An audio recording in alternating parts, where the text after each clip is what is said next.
warahmatullahi wabarakatuh.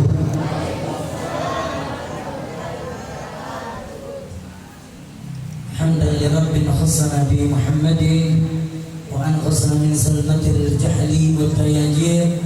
Alhamdulillah alladhi hadana bi abdihi al-mukhtar man da'ana ilayhi bil idni wa qad nadana labbaika ya man dallana wa hadana.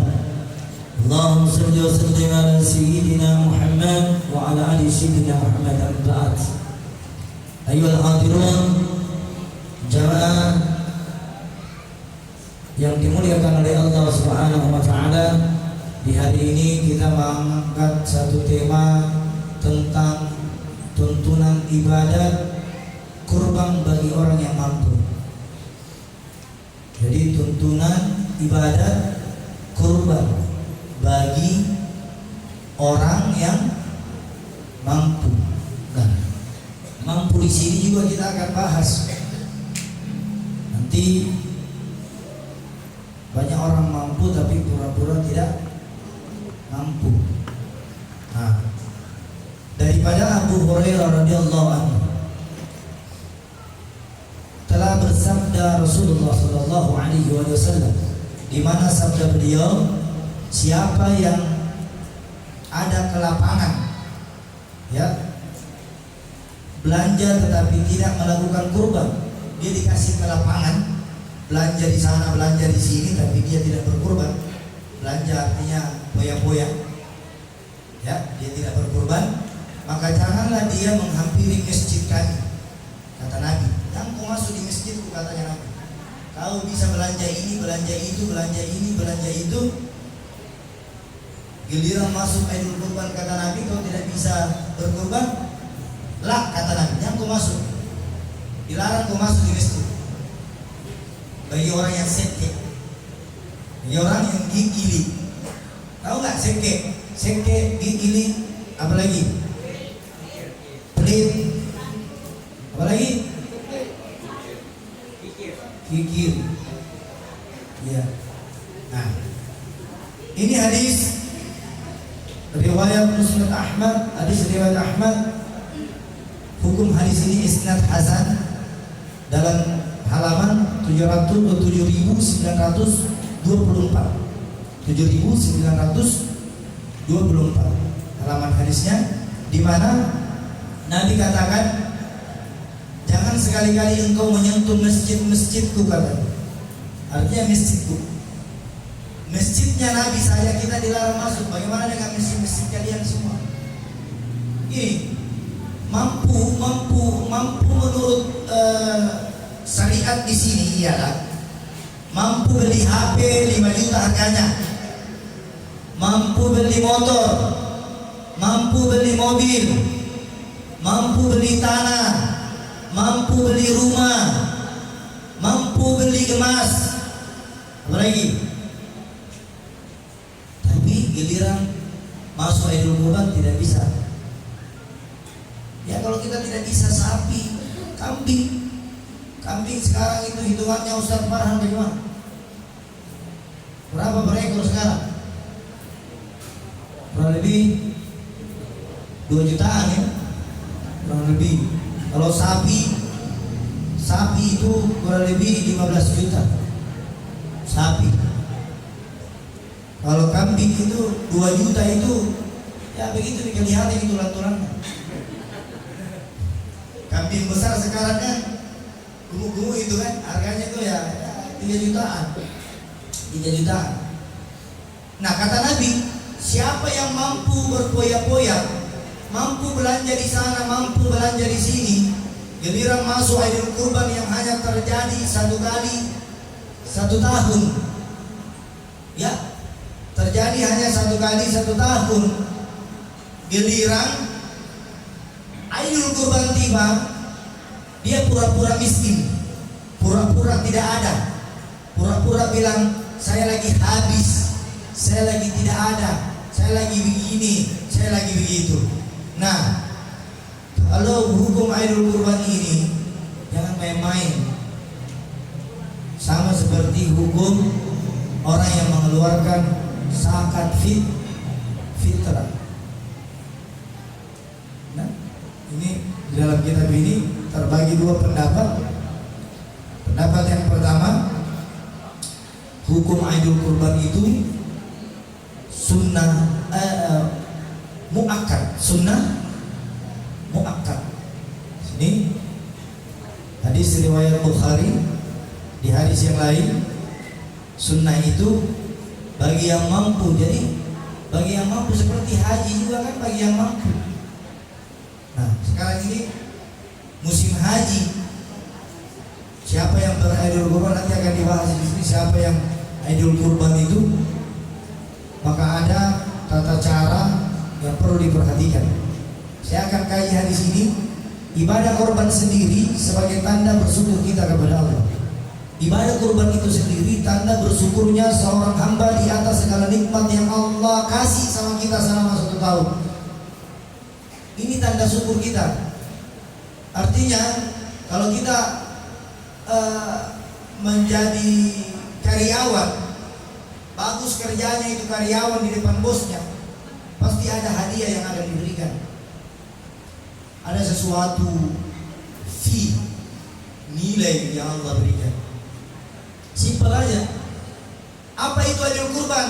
Idul kurban tandanya seorang hamba itu bersyukur atas semua nikmat yang Allah berikan, bukan hanya berupa rezeki. Di sini kan dikatakan di sini nikmat itu bukan hanya berupa rezeki. Kok kerja jarang sakit, itu nikmat atau sengsara? Jadi nikmat. Kerja ada gaji, yang gajinya 1 juta, ada yang gajinya 2 juta, 3, naik sampai terus. Coba kita perhatikan. Bahkan Nabi melarang masuk kita di masjid. Siapa yang dilarang? Itu tadi yang bilang, banyaknya tadi istilahnya orang pelit, orang sekte, orang pelit, orang gigir, orang apa lagi banyak.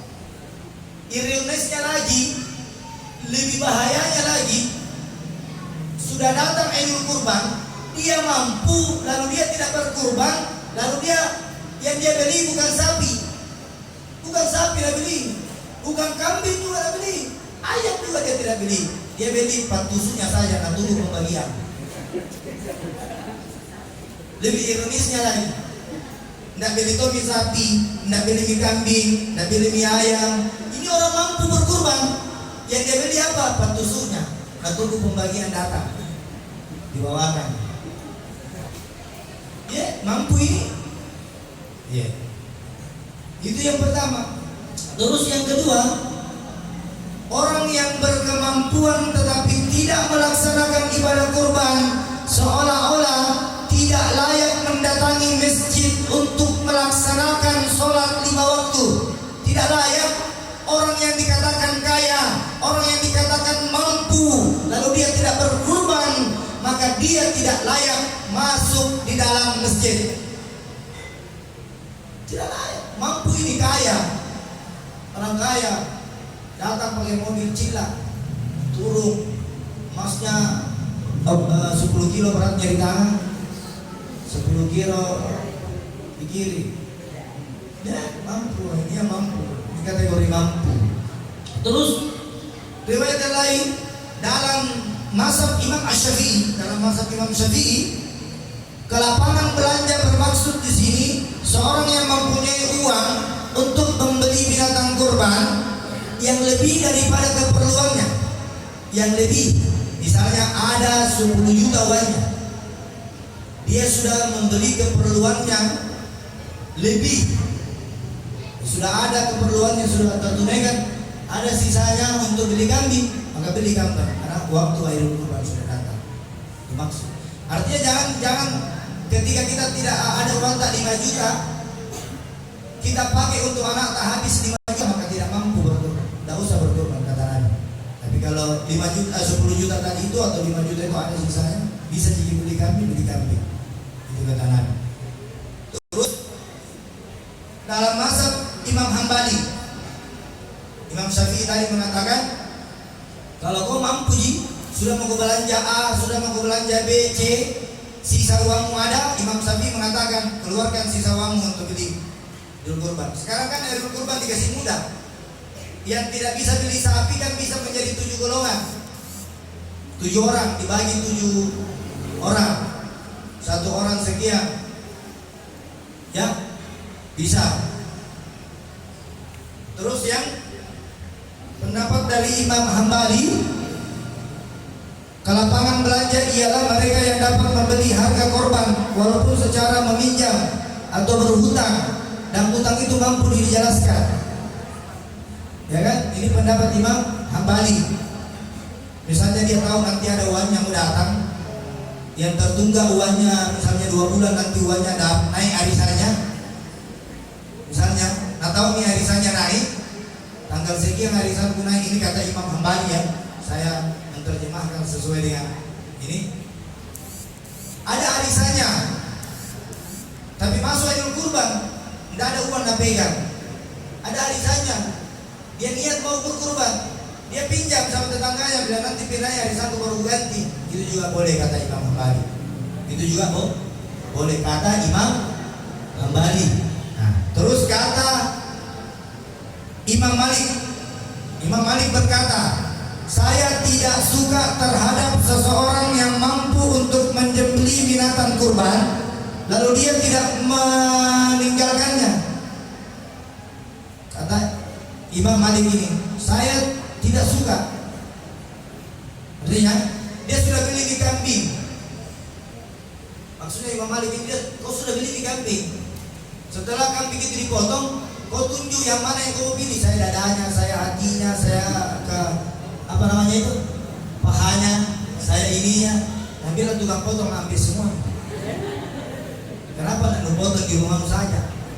Banyak orang sekarang berkurban, nah bawa di masjid tapi nak pilih-pilih dagingnya. Nah pilih-pilih. Padahal ada pembagiannya khusus bagi orang-orang yang mau berkurban itu tadi. Nah dikata Imam Malik di sini mengatakan, lalu dia memilih-milih. Kalau dia tidak mau, kalau dia misalnya berkurban, kasih kayak nanti ininya, terus sudah bilang itu tukang potong, oh tidak bisa pak, dia batal berkurban karena dia tidak dipenuhi hajat. Ini orang yang celaka kata Imam Malik. Ini celakalah dia mampu berkurban, tapi setelah dibawa di masjid itu hari kurbannya, dia katakan sama panitia kurban, nanti kalau kita potong kasih ke kepalanya, kasih ke ininya, kasih ke ini, kasih ke ini, kasih. Sisakan mianunya saja, isi perutnya, ambil semua, yang lain kasihkan.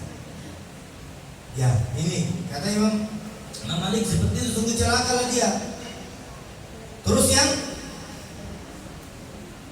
berikutnya, berusaha melaksanakan ibadat kurban agar ia menjadi penghapus dosa.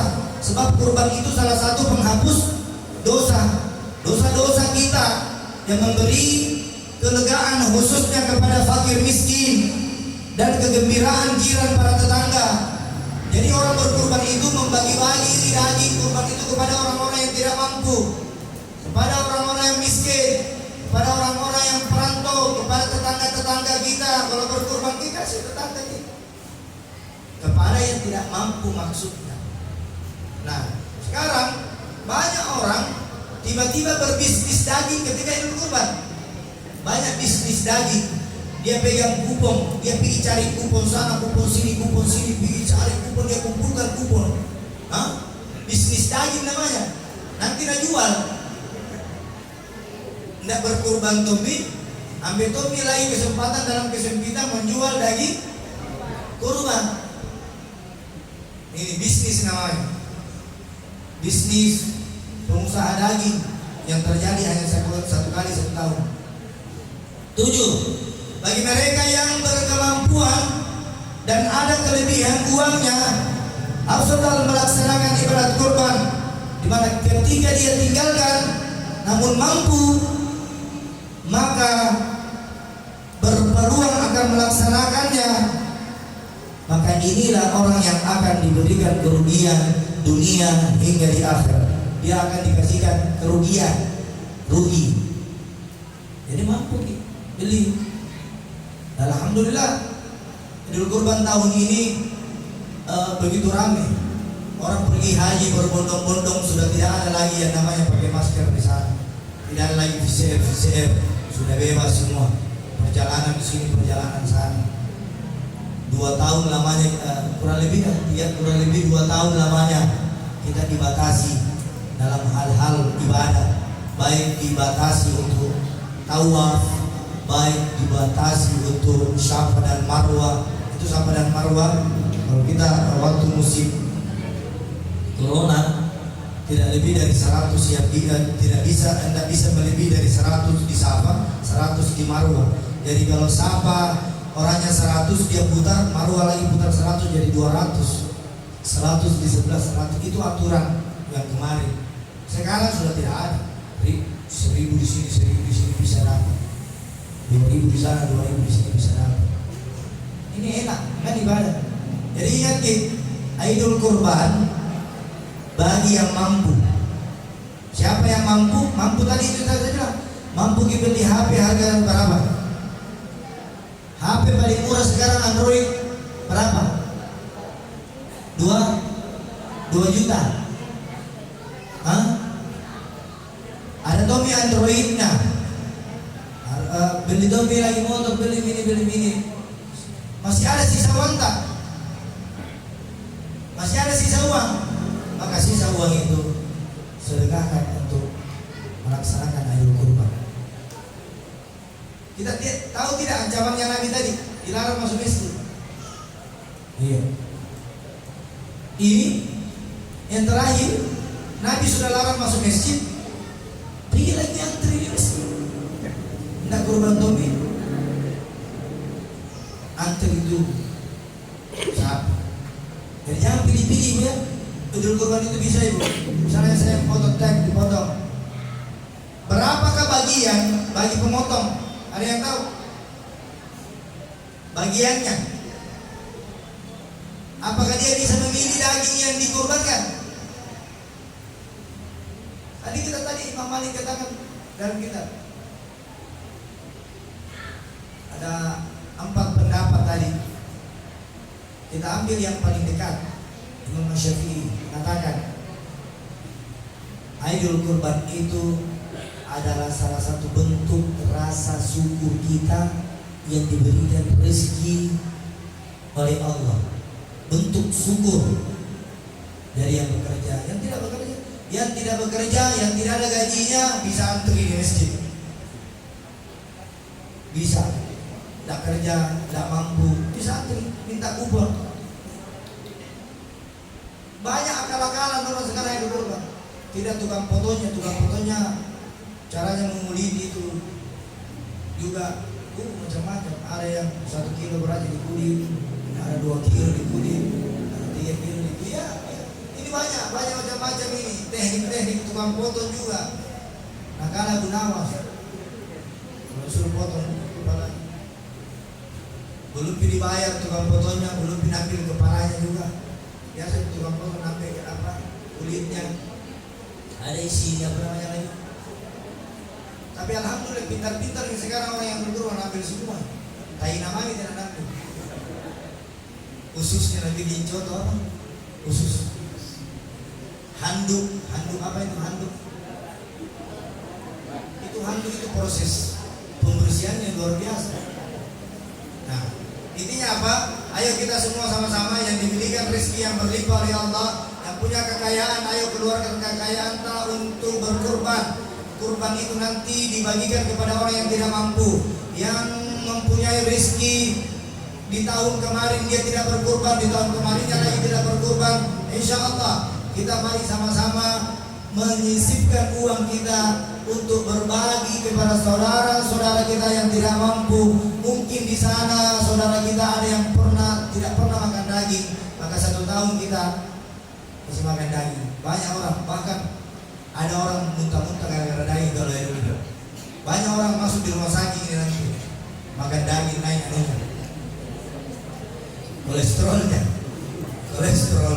asam apa namanya, asam urat, tensi, banyak yang pilih-pilih. Jadi insya Allah semoga kita semua diberikan rezeki yang berlimpah oleh Allah, diberikan kesehatan, kekuatan, rezeki kita, rezeki yang halalan ditambah dengan thayyib, halalan thayyibah. Artinya tidak hanya halal, tapi juga thayyib. Insyaallah semoga kita semua yang hadir di tempat ini diberikan oleh Allah keselamatan dunia akhirat. Insyaallah semua husnul khatimah. Insyaallah semua anak keturunan kita dapat mencontoh suri teladan yang dibawa oleh baginda kita Nabi Muhammad sallallahu alaihi wasallam. Mungkin itulah yang saya bisa sampaikan. Mohon maaf lahir batin, wabillahi taufiq wal hidayah. Wassalamualaikum warahmatullahi wabarakatuh.